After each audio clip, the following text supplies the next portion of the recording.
Good evening, Davao, Mindanao. Once again, we are here in our show, Mindanao Dialogue, that is aired daily, 9 to 10 p.m. at Sky Cable Channel 15, for a topic called about information technology. Our guest for tonight is not really identified with IT, no? He is more identified with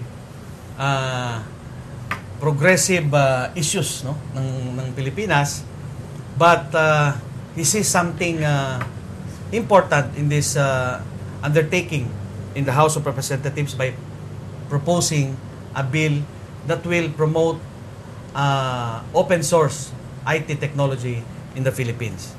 He is no other than well-known street parliamentarian and a congressman of Bayan Muna, Congressman Teddy Casino. Good evening, Congressman. Good evening, Ed. Maayong gabi sa